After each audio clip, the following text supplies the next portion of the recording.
All right, we are live. Thanks to those who are getting pulled into the session right now. We are giving folks a couple of minutes at the top here to join us, and then we will get started. So everyone hang tight. We're excited to be with you.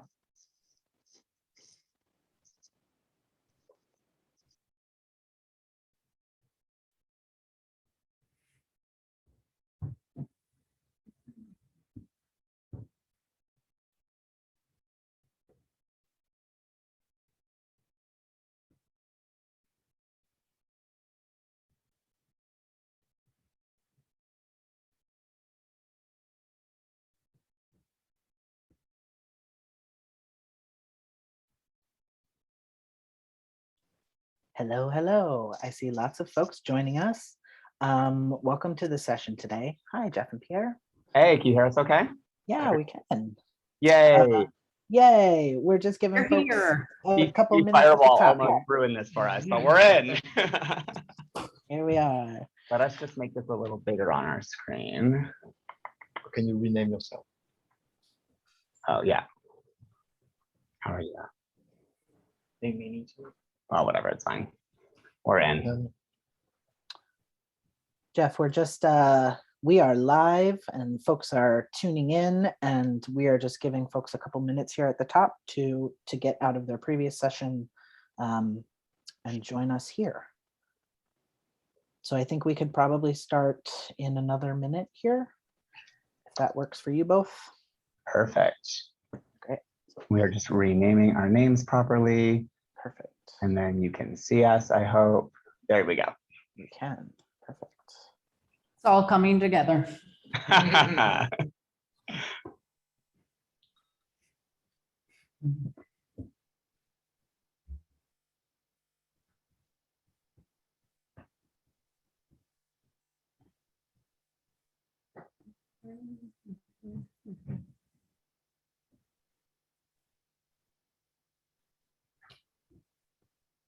Great, so I'm seeing the numbers still climb, so we'll give another minute here. To those who just joined, thanks for tuning in. We're going to get started in just a minute, so hang tight for us.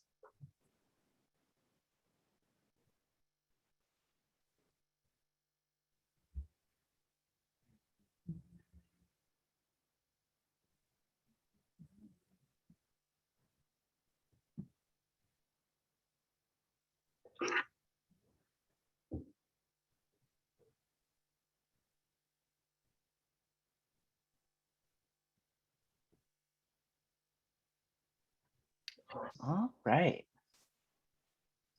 I think that we've reached a stable point in attendance here. Thank you all for jumping out of one session and moving into another. We're really excited, so we're just going to go ahead and jump right into it. And if other folks join us, they're welcome to chime in as well. Really excited to be here. Thank you to Out and Equal for having us today. We're really excited to talk with you all. We're going to start with some quick introductions here. My name is Stefan Betters. I am the partnership coordinator at the LGBT Center. My pronouns are he, him, his. And I have been with the center for almost 4 years now. And in my role there, I work to largely support our corporate relationships, but also our community relationships through employee engagement, through volunteerism, and through DEI initiatives. And I'll pass it over to Glinda. Hey everyone, my name is Glenda Testone. I'm the executive director here at the center in New York. It's wonderful to see so many locations showing up in the chat. It looks like we have people from all over, so that's great. My pronouns are she and her, and I've been at the center for almost 12 years and really excited to be here at Out and Equal. I think Out and Equal was one of the very first gay conferences I went to when I started working in this movement 20 something years ago. So very happy to be here with y'all. I'm going to toss it to Pierre. Hi everyone, Pierre Dupril. I'm a managing director and partner at BCG. My pronouns are he, him, his. I've been with BCG 6 years now, and I lead our fashion and luxury practice and do also a lot of work on consumer insights. And you see the connection to that topic to the work that we'll present to you in a second. We're very excited to be here, have the opportunity to present the work on LGBT inclusion in the workplace that we partnered with the center last year. I'm going to turn to Jeff. Hey everyone, Jeff Lindquist. I'm a principal here in New York City with BCG, pronouns he, him, his. And I had a great time leading the project that we did with the center. Actually, it was one of my favorite cases I ever had the chance to work on, but I otherwise, outside of that work, primarily support companies in the consumer space on marketing and consumer insights topics. And I'm also one of the leaders of Pride at BCG, which is BCG's LGBTQ+ employee resource group. Amazing. So we're going to start by telling you all just a little bit about the center. For folks that don't know the center, we are New York City's and New York State's lesbian, gay, bisexual, and transgender community center. And we work with a lot of folks to connect them to each other and also to resources. We were founded in 1983 in response to the AIDS epidemic. And we really were a home base for our community and have been a home base for our community for over 35 years. And we do a lot of different things that have evolved over time. One of the things you might know us for is that we were the home of a number of organizations that were birthed from our space. Organizations like ACT UP, which still meets at the center to this day, and then more recently, organizations like Gays Against Guns. We also have a tremendous amount of art throughout the building, and probably most famously, a mural that was done by Keith Haring in 1989, the 20th anniversary of Stonewall, called Once Upon a Time. So if you are ever in the city, you should definitely come by and visit us. To tell you a little bit more about what we do within the building. And we typically, when the doors are open, we see about 6,000 people a week that come to see us at the center. We do three primary types of things. The first is community engagement, which is just bringing our community together, to be together, to be inspired, to be happy, to celebrate, to laugh, to cry, all of those things. So we have, for example, the LGBT Film Festival coming up, New Fest, that will be screening in our building. We also lead some advocacy for our state to make sure that all of the LGBTQ folks that we work with have the protections that they need to be able to be empowered. And then finally, we, from the very beginning, have always provided direct services for our community in the ways that are not quite covered by some broader systems. So, you know, for example, family building, that's something that certainly LGBT folks can do, but it's different for us. So we provide some specific services in that way. Anywhere where there's a health disparity for our community, substance use, health insurance, HIV and AIDS, we have services to work with our community to make sure they're getting their needs met. Next up, who do we serve? So we provide services to anyone in the community, and we try to focus the services that we provide to the folks that can't necessarily afford to go to a private physician or a therapist, but need those services, need health and wellness support, need community support. So high percentages in our programs of people of color, trans folks, folks who are HIV positive. And so that is the community that we serve through direct services. And that changes a little bit over our advocacy programs and also the engagement programs, because the center is meant to be a place for anyone in the community to be able to come on in. We all know, if you flip to the next slide, that back in March of 2020, people were not really coming on in anywhere. COVID happened, and the center was one of the many institutions and organizations that had to go virtual very, very quickly. We found a really high, we knew our community already feels isolated and experiences a lack of connection, whether it's because of rejection around sexual orientation or gender identity, but we knew that the pandemic was going to be hard. And we really saw a pretty steep increase in demand for our services. So we went online very quickly and started offering counseling groups, support resources in a whole variety of different ways based on what our community needs.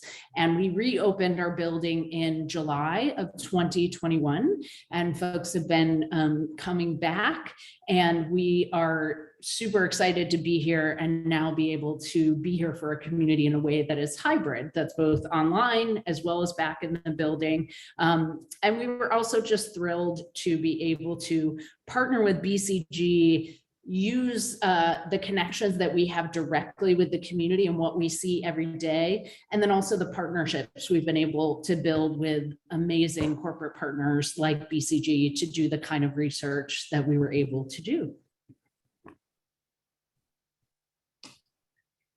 And so we partnered with the center back in the beginning of 2020, before COVID, and the goal of the study was to really understand the state of LGBT inclusion in the workplace. We knew lots of progress have been made over the past decades, but we could all feel that there's still lots of work to be done. And so we really went deep into understanding the drivers of inclusion in the workplace for both LGBT employees as well as non-LGBT employees, so we were able to compare their experience at work and what really drove the feeling of inclusion for the employees. We spoke to a lot of D&I experts in corporations. I'm sure there's probably some of you on the call that we spoke to, and the outcome of the work was actually two pieces. One was a white paper that became an article on the state of inclusion in the workplace that we're going to discuss with you today. The second piece was leveraging the work that we've done and leveraging the strengths of the center as a community builder to set up an incubator of D&I training that the center is going to walk you through today. So two sets of outcome of the study that we're excited to share with you. So the first piece was this article that came out in June of last year. And at the time, we actually had lots of conversation with the center, the people on the phone here today, to see whether or not that was the right time to actually release the article, as obviously COVID was taking a lot of airspace at the time, still does, but less so than at the time. And the week before we actually planned to publish the article, the Supreme Court decision on discrimination in the workplace actually came out, and so the timing was actually perfect, and the article got a lot of traction, which was great. I think the topic is still very top of mind for a lot of folks out there. And I think it was great to see that both in the US, but also outside, the article was the foundation for lots of press around. And so there's four key set of findings from the study. One is the makeup of the LGBT workplace has changed dramatically over the past 10 years. And we'll walk you through both in terms of percentage of the workplace. There's a lot more of employees that identify as LGBT, as well as the makeup is very different. Second is, even though a lot more employees identify as LGBT, still there's a lot of employees that are not out at work. And you see it's about 40%, which is still very high. And second, a lot of employees still experience discrimination, what we call everyday discrimination or microaggression at work. And we're going to explain to you what that is.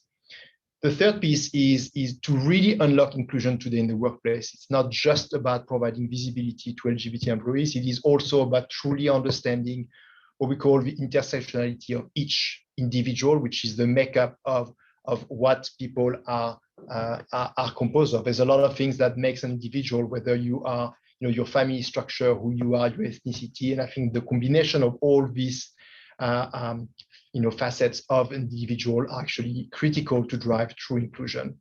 And then finally, it is about, we identify 3 steps of diversity and inclusion maturity in the workplace. And I'm going to walk you through, depending on where you are as a corporation, how do you then elevate and drive more inclusion through the key steps and the key action that you can take depending on where you are on this maturity model. So I'll start to walk you through some of the data. And I think the first high level finding we had that actually was quite surprising to us. So we had to check it against some other resources out there, was that not only has the amount of folks identifying as LGBT increased, which wasn't a surprise, but actually the makeup of women far surpassing men as identifying as LGBTQ plus was really striking to us. As well, the percent of millennials identifying as LGBTQ has risen 50% since 2012. But let's dig into what we found with our primary research data. So from a sexual orientation perspective, which is the chart on the left-hand side, I mean, super interesting to see that among the older cohorts, so say the 55 plus folks, the majority of those individuals identify as gay or lesbian. However, on the left-hand side of that chart, the 18 to 24, the Gen Zers, you can see that actually bisexual identification is 57% of that cohort. So that was very striking to us. As well, if you look from an ethnicity perspective, so the chart in the middle and on the right-hand side, the younger cohorts are just much more ethnically diverse, as well as much more representation of Hispanic individuals. So on the next slide, we want to dig in a little bit more about these younger folks who are much more diverse and with much more different identities and nuances to their identity. So on the left-hand side, this is no surprise. If you are LGBTQ plus, which is the blue bar, versus the gray bar, which is you're not LGBTQ plus, the folks who are identifying are experiencing microaggressions much more than those who are not. That wasn't surprising. But if you look at the right-hand side, you can actually see that both younger LGBTQ and non-LGBTQ plus employees are aware of the types of microaggressions. So the takeaway is for organizations that you have a whole bunch of Gen Zers and millennials coming into your organization, and it's not just the LGBTQ ones who are aware of the type of microaggressions our community face, but also their peers and allies. And you can play that out actually on the next, on this slide, where we found amongst non-LGBTQ young folks, they're 3 times more likely to see value in LGBT people being out. They're also 1.6 times more likely to know an LGBT colleague, and also they are 2.5 times more likely to participate in an ally program. So there's been a lot of progress, of course, with employee resource groups popping up all over and across corporate America. But as Pierre mentioned up front, we were struck that still 40% of LGBT employees are closeted at work today. So that's the chart on the left-hand side. And if you double click into that 40%, a bunch of them actually still really want to be out, which is the 26% of that group who wish they were out to more people. So there is indication there that there are folks who are really intentionally staying closeted in the workforce. And then on the right-hand side of the page, you can also see that of the out employees, they may be out at work, but many are not out to their clients or customers, but also on the right-hand side, which was striking, is that many have, even if they are actively out in the workforce, have covered their identity in some way in the past year. So the takeaway of the types of microaggressions, and I think we all on the phone know the term microaggressions, but those everyday moments of discrimination. And so we wanted to dig in there. And what we saw is that 75% of LGBTQ employees have experienced those types of negative interactions at work in the past year. And if you look at that red bar, the 41%, the folks who are routinely experiencing those types of microaggressions, let's play out on the next slide what happens to how they engage in the workforce. So follow that dark red bar again. On the left-hand side, you can see from an innovation perspective, they are much less likely to feel safe in making mistakes and trying again. The next chart over from productivity, they are not, they're less likely to want to do their very best whenever they are at work. And then on the left, or on the right-hand side of the page, the dark red bar, you can see from a retention perspective, they're more likely to be looking for the exit. And then also on the very far chart on the right, from a talent acquisition perspective, they are more likely to decline a job offer because what they perceive to be, an aggressive culture against LGBTQ folks. So how do you solve for this?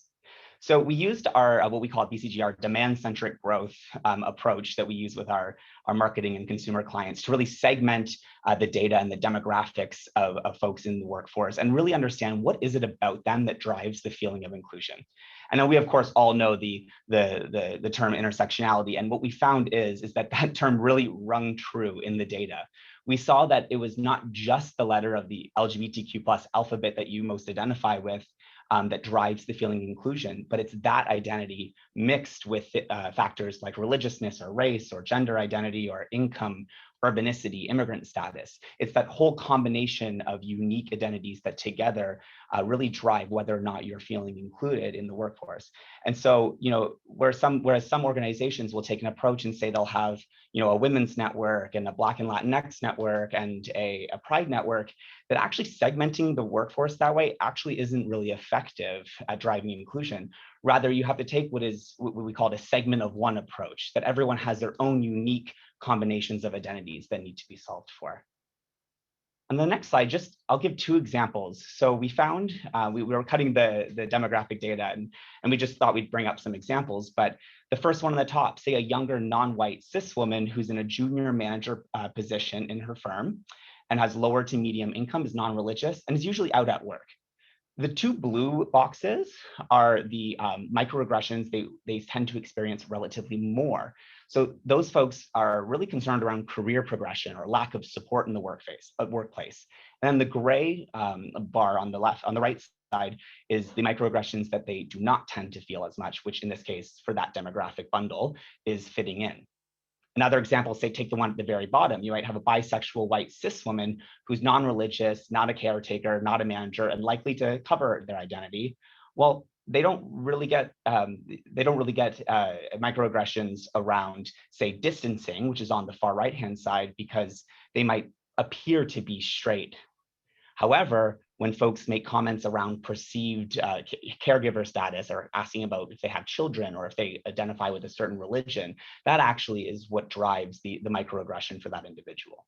So all that is to say is that corporations really need to take unique and intersectionally driven approach to understanding that segment of one within their organizations. And so finally, before we turn it over to the center and the great work that they've set up to unlock that type of inclusion with their corporate partners, we really just came together and thought about what are the evolution of corporate inclusion that's happened in America over the past, call it 20 to 30 years.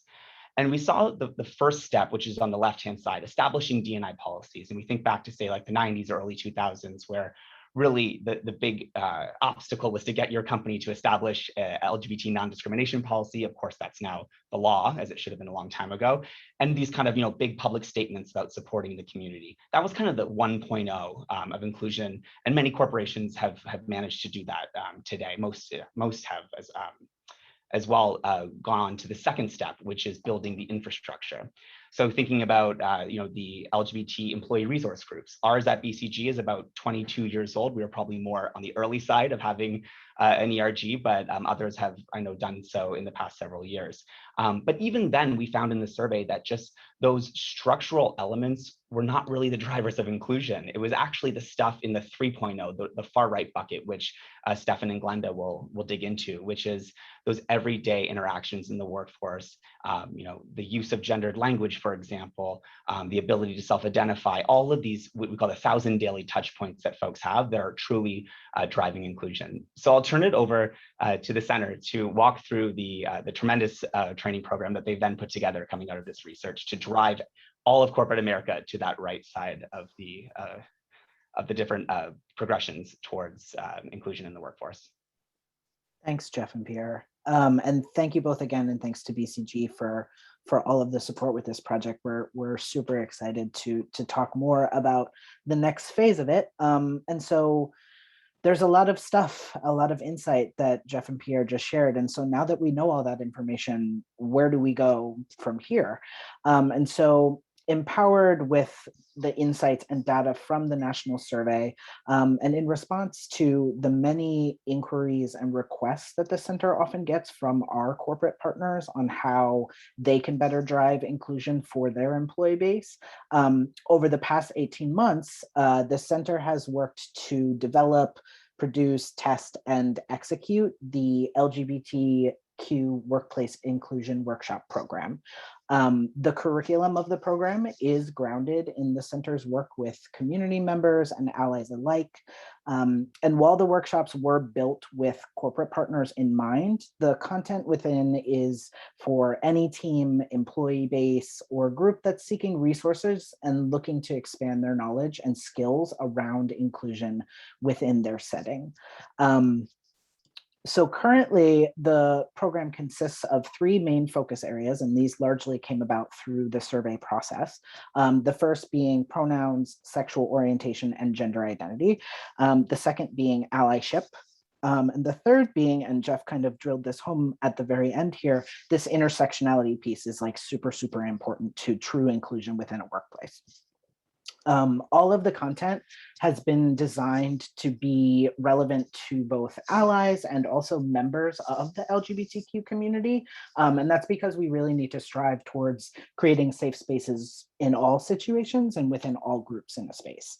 Currently, the structure for the sessions, they range from 60 minutes to 2 hours, and we can accommodate up to 50 attendees in each one. We are largely executing these over Zoom, very much in a similar forum like we're in right now. That has actually been one of the gifts of the pandemic in a way, because we've been able to reach a lot of groups that are not New York based, and we can participate with companies that are national or global. But we are looking towards for 2022, how to get into in-person and what that could look like, especially as people start to go back to work, as people move into more of a hybrid work-life balance. We very much view these as participatory workshops. We try to leverage breakout rooms and quizzes and polls, interactive group discussion for attendees. Engagement with the program also includes access to pre and post-session resources and support via a group of center staff that are all trained to facilitate the sessions. Organizations and companies are able to purchase the sessions that make the most sense for them and their own internal inclusion goals. Everyone's in a different place in terms of their journey. Access to the workshops is also available to annual corporate partners of the center at the Diamond and Premier levels as part of their philanthropic engagement with our work. So our attempt to get a more holistic engagement with them and provide something that's really tangible in terms of culture change for them. And so I want to take a moment to dive a little bit deeper into the specific focus areas here that we've built out. The first being pronouns, sexual orientation, and gender identity. This is essentially our LGBTQ 101, if you will, where we dive deep into some LGBTQ terminology and definitions, and then really drill into the specific nuances of sex and gender identity and gender expression, and how those concepts are all connected in terms of someone's unique individual perception of self. We then move into covering everything that folks need to know about pronouns, why they matter, how to use them, and how to ask for them. We also provide some best practices and guidance on how companies can build affirming spaces for their employees, both in person and within virtual spaces. That became very apparent, again, through the pandemic. The second focus area that we have is allyship. We start by digging into what it means to be an ally as a practical definition. We then look at its impact within the workplace specifically and what it means to be one for others related to our professional selves. Like we've been talking about, the research shows that employees at companies with ally programs are 2 times more likely to recognize microaggressions than employees at companies without one. So this is really about building an awareness as a group. We then shift gears towards how folks can then activate their allyship, not just for their LGBTQ colleagues, but to all those who are facing discrimination and oppression within the workplace. And so I'd love to invite folks to participate in a little bit of show and tell, if you will. I'm going to invite everyone to take out their phone and scan the QR code up here. And what we're going to do is I would love for everyone to describe what being an active ally means to them using a single word. And we're gonna create a little collaborative word cloud here. Vocal, support.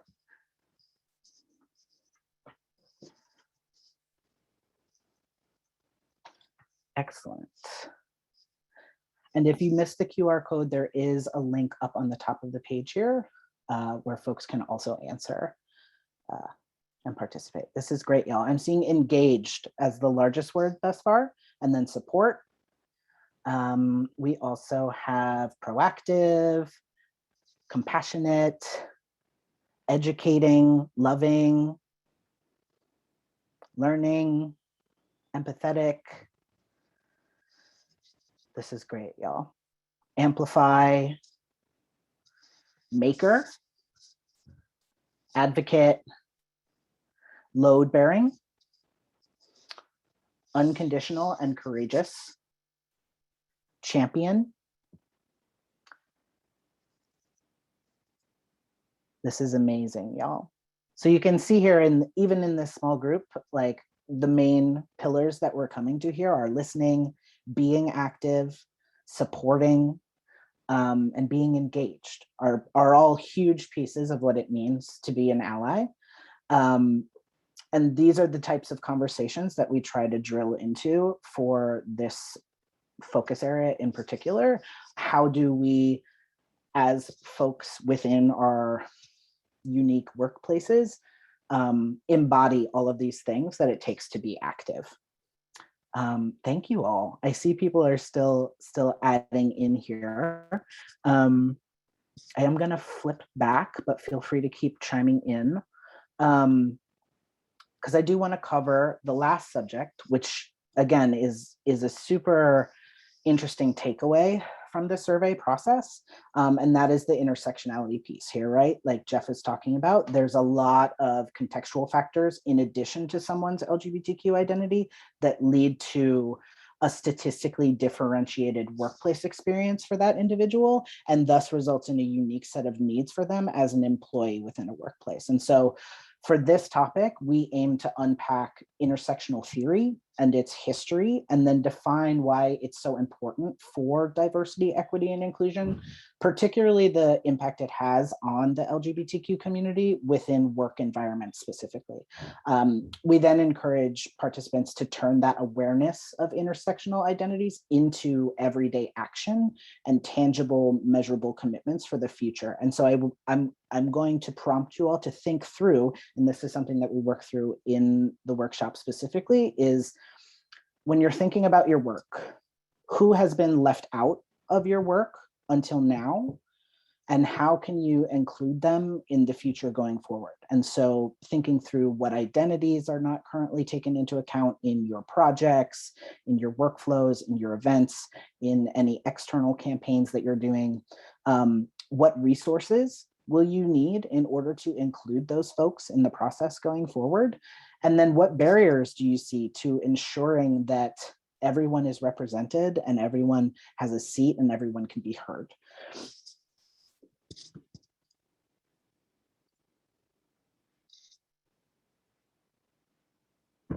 We wanted to, the last question we imagined before we actually open this up to questions, I believe that people might have on their mind is how, what can we each do to promote LGBTQ inclusivity? And so obviously when we do the trainings, there's a much larger conversation about this, but some bullet points to get us started and get us talking.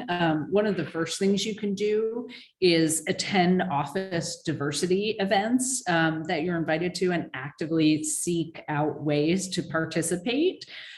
Second, many LGBT folks are never asked about their personal lives. So be casually but intentionally inclusive. Don't be afraid to ask. We don't bite. Third, if offensive or harmful situations occur, speak out and don't be afraid to ask how you can best support in the future. That's really meaningful, even if you don't do it perfectly the first time. Try and avoid using gendered language or pronouns until you have a chance to ask a person's pronouns or learn how the person self-identifies. So there are lots of words and ways to communicate to someone or about someone without using gendered language. What are we, fifth? We're up to put those pronouns out there. It really makes for such a more inclusive and welcoming environment. So put it in your email signature, make it part of your name tags, have business cards, make sure it's within the staff directory. Every time you do that, you're reinforcing that, yes, we understand everyone has a pronoun and we're not going to assume what that pronoun is. We are going to ask and we are going to tell every time that we're able to. Next, make a commitment to understanding what you're getting right and what you're getting wrong. So it is really a learning process. It's never ending. And so continuing to work at it and get better is something that, that is really appreciated. Hold yourself and others accountable. Be intentional about having conversations with members of your team and managers about LGBT inclusion, especially those who don't understand these concepts or who have specific concerns. Make sure that there is specific space to measure progress and make adjustments as needed.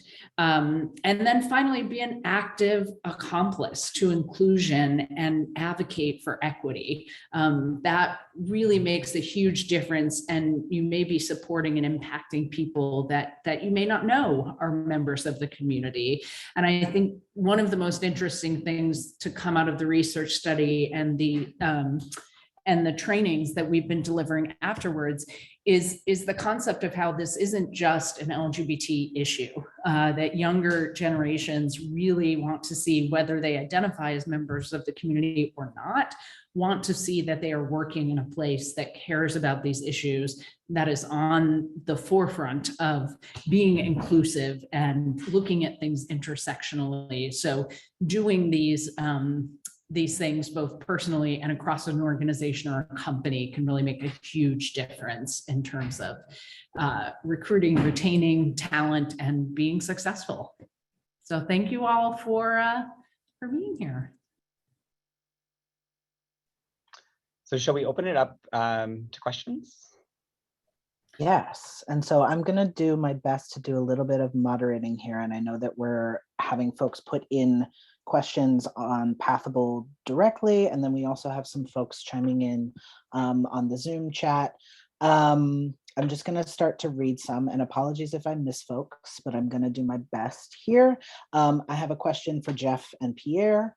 Can you please clarify whether or not it's beneficial to have separate ERGs for LGBTQ individuals, military, families, etc., or should we be looking to move away from segregating groups? And I think we probably all have insights to share here, but I'll let you all input first if you like. Yeah, I'm happy to take a first swing at that. I think, and we've actually been experimenting with this at BCG. I think there's kind of one school of thought where, let 1,000 flowers bloom. Like it is actually still important to have these groups that are specifically supporting, LGBT folks, Black folks, women, etc. And so we do still have those at BCG, but what we've been trying to do is to improve the type of events and the type of support systems that cut across those groups. So you can kind of think of like the silos of those groups, and then we have task force that kind of go through the various affinity groups and get them talking and sharing experiences. So I think I would say it's still beneficial to have, but it is important that it's not the only solve for inclusion. I don't know, Glenda, do you have anything to build? Oh, you're on mute. It's only been 18 One time. But eventually I'm going to learn how to come off mute. No, I think the both and approach is what we're advocating. We're not saying that, some of the earlier things that were done to support LGBT people in the workplace are bad. It's just that people, I think, are thankfully living more sophisticated and intersectional lives. So it's having those things and then connecting them and doing more is something that that we find to really make a difference. So it's not enough to just have sort of the individual silos. The questions we've been hearing are how are those groups talking to each other? How are they supporting each other? There are so many people, almost everyone, if you think about it, depending on your groups, who don't just belong in one group. They could be in a number of groups. So what are you doing as a company to really appeal to people who have multiple identities and concerns? Because that really covers all of us. Maybe one last thing I'll add is, we walk through 3 key stages of diversity and inclusion. So depending on where you are as a corporation, I think the role of ERG is different, but I think as both Glenda and Jeff mentioned, definitely advocating for ERG. But I think once you get into that 3rd stage of inclusion, then it's not enough. And I think there's this connection that's important. I have another question here, and this is more specifically about the survey process itself. A question about how we went about identifying or getting folks to identify themselves as LGBTQ or not LGBTQ. So those sort of 2 tracks that we were on. Yeah. So, we did a survey of the US population. I think one of the what we call screening question that qualifies you for the survey was self-identification in terms of identities. So we had a long list of potential identity that respondents could check, that then decided whether or not they would be in the survey. So it is self-identification based on the questions in the survey. But then I think critically we had what we call N, so like 2000 N that followed that path. But then we actually had an exact parallel path that mimicked the demographics, but we're all straight. So we could actually compare different types of workplace inclusion feelings and stories and impressions from a parallel straight path throughout the survey. Awesome. This is a great question. How do we best create an inclusive environment for intersections that we may not be aware of on our team? So the example that they're giving here is neurodiversity. I can also think of like ability and disability, visible, invisible, that sort of stuff. Anyone have thoughts on that? Yeah, I mean, maybe I'll go first, and I'll just say I think that's a very important question, and I think it just shows how much we're still just scratching the surface, and how much more there is to do to unlock what those other dimensions of individuality are that are out there and that are shaping inclusion. We did our best in the survey to have the longest list possible that we could test, but certainly there are a whole bunch that we missed. And that are emerging, I think. Exactly. And I think for this intersection to emerge, you have to provide this very embracing environment that we're kind of discussing on how do you get to this place of true inclusion in the workplace to allow, this kind of new intersection to actually express themselves in the organization. I guess I would just say broadly, I think the 2 ways to start this are number 1, to create a space where people can bring all of these different components of their identity to work and into the conversation when it's comfortable and appropriate. And that is something, this came up in the chat. There are certainly some corporate cultures that are more, don't talk about your personal life, or, let's keep it about work. But I think one of the things that we are finding is that that can be challenging if you feel like your LGBT identity is not one that you could bring to work. And so I think creating that open environment where people can say, oh, actually, I'm autistic and identify as trans, and here, like, all of those things make for a better, more inclusive work environment. And then the second thing I was going to say was awareness just goes a long way. Just even being able to say it, to have to put it out there and to name, there are neurodivergent people on our staff. There are people on our staff of different abilities. Saying those types of things and acknowledging the different intersections and the different identities that people hold can start can be a building block to inclusivity. It sort of starts with some validation and recognition, and then you can build from there.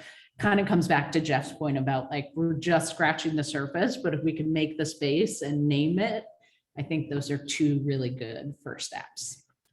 And I think, Glenda, like I'm just seeing another question in the chat. How could a company do this in the recruiting stage?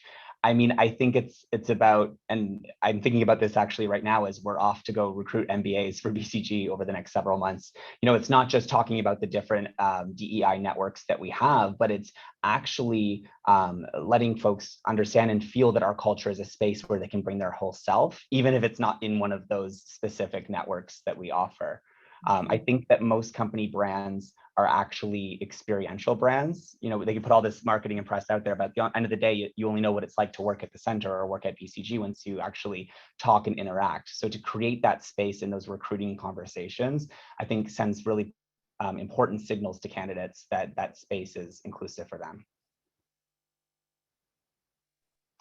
All right, I have another survey question, I suppose. I'm just going to read it verbatim here so that I get the entirety of it. Has BCG been able to or began to quantify the impact of Gen Z's selectivity of a potential employer's social impact? So are firms who do not have LGBT plus ERGs or BRGs having to pay higher salaries to entice young professionals? In short, what is the cost for not being not having advocacy of LGBTQ issues in the forefront?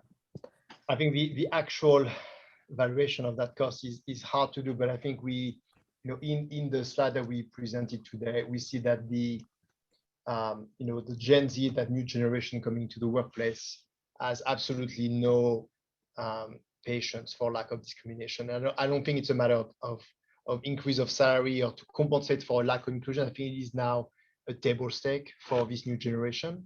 And I think that's why it's becoming such a priority for all employees, because that's how it is one step to actually attract this new generation of workers. Yeah.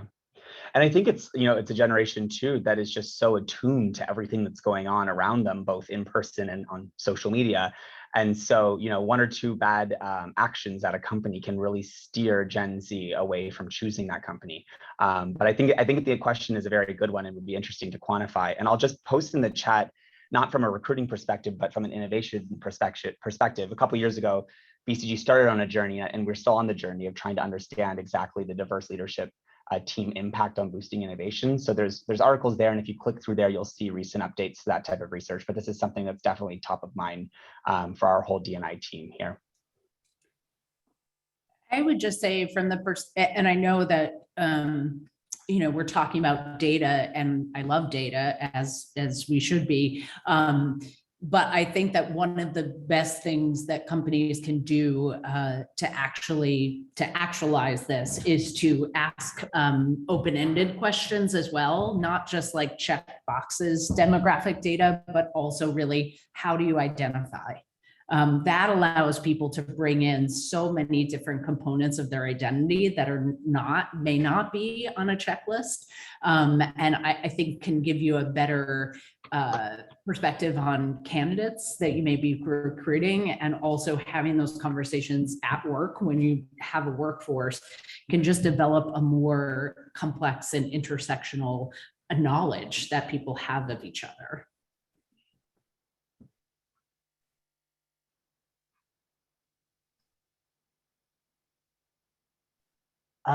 Okay, we have another one. Any thoughts on, apologies, there's a motorcycle outside, work from home life. Any thoughts on what to do when your company preaches diversity and inclusion, but refuses to allow self-ID, even though the HR platform we use makes it very possible? So essentially, how do we push back on performative diversity and inclusion?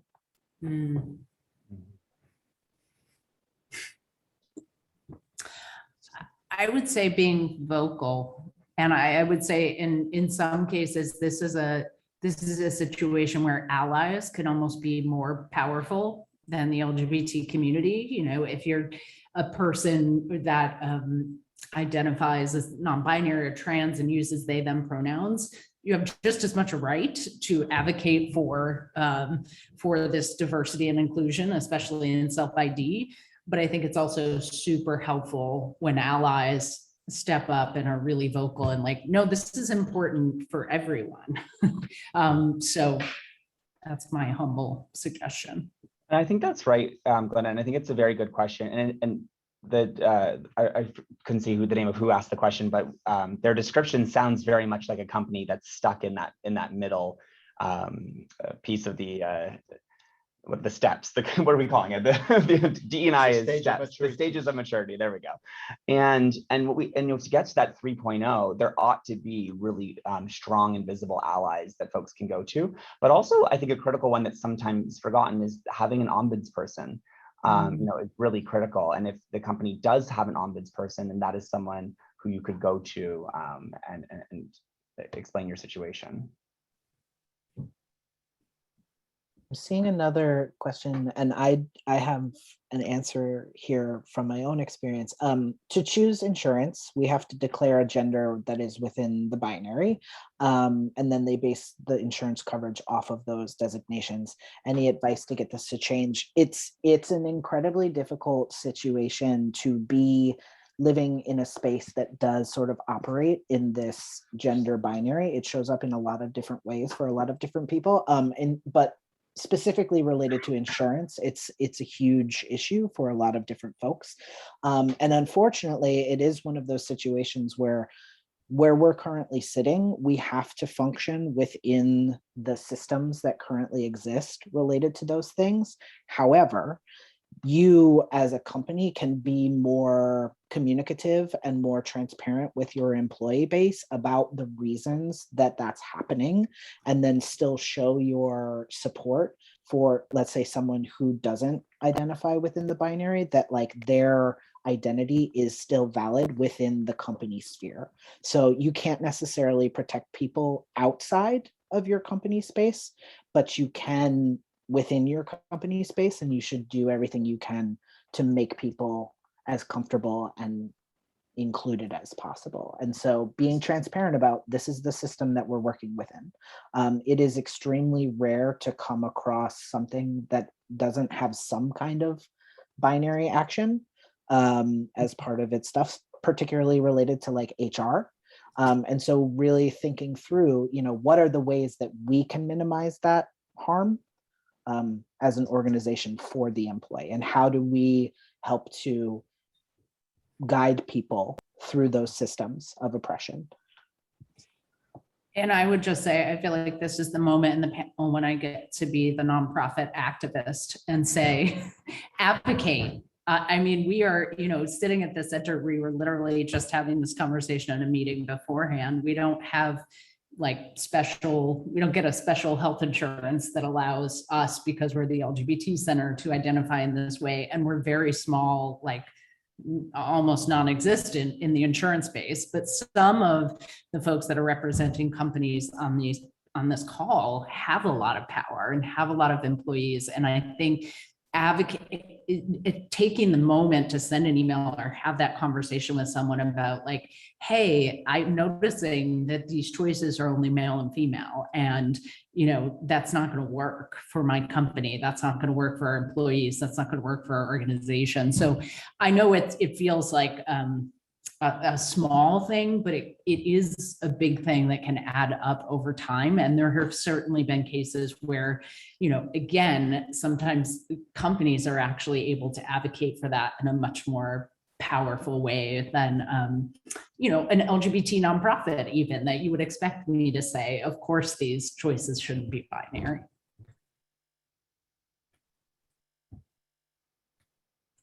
Yeah, it's definitely a slippery Yes. slope here, and there's a fine balance. And I am seeing in the chat here that there's this example that you're putting, and I'm just going to read it. What if you have someone who identifies as a guy, as male, but he still needs to get a pap smear? That's a very real scenario for a lot of trans people. And so what do you do in this case? How do you tell people that they need to lie about their gender designation? And it's not so much about asking them to lie, but what I would say is that in any way possible that you as the employer of this person can advocate for that employee to get the healthcare that is appropriate for their body, regardless of what their gender identification is, that's what you should be doing. And again, we're in the very early stages of this, like societally, I think.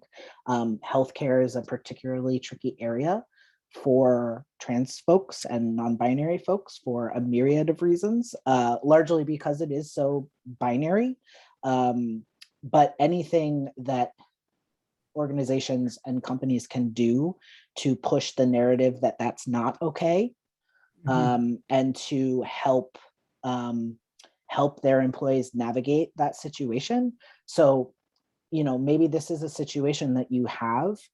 Maybe it's putting together a directory of inclusive OBGYNs that your employees can go to and know that they'll be safe.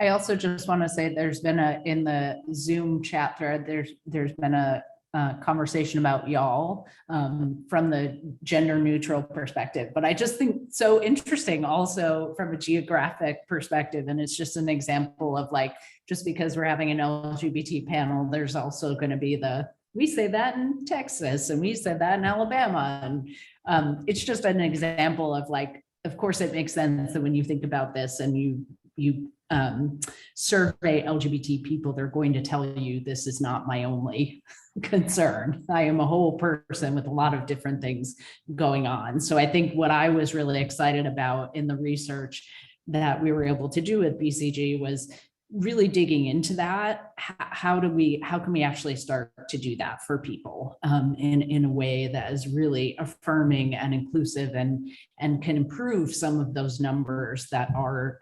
so dismaying, like people who are not comfortable to be out at work or people who are experiencing really regular microaggressions.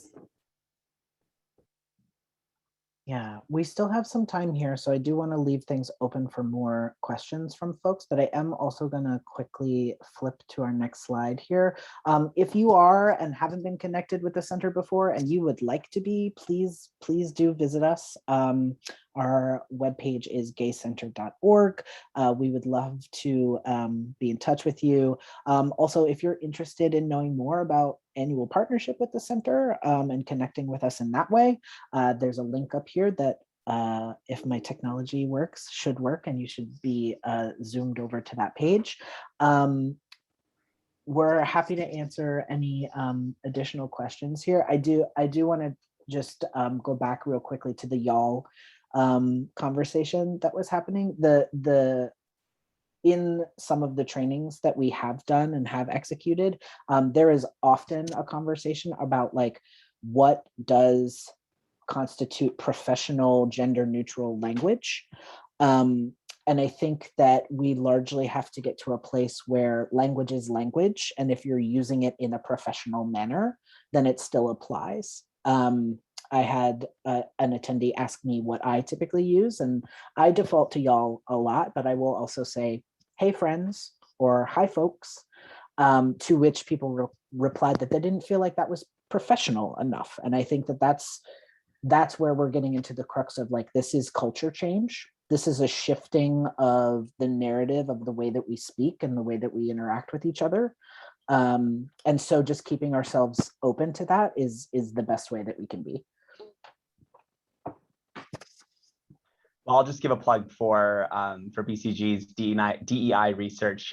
You can see the article. We posted the link in the chat, as well as on the Out and Equal platform. If you click through that site, you'll see also a bunch of other articles and work that's been done when it comes to DEI in the workplace. So always happy to chat more. Can reach out to Pierre or I at any time. And it was always a pleasure to do this.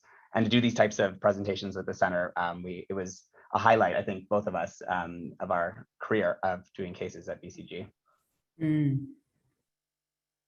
I really, thanks to Out and Equal for allowing us to do this. And it's always a pleasure when we can get together with Jeff and with Pierre and have this conversation. I think it's really important, and it saves us. We get asked these questions a lot one-on-one. So having this research and this training actually is much more efficient to help people get the information they need. So thank you both.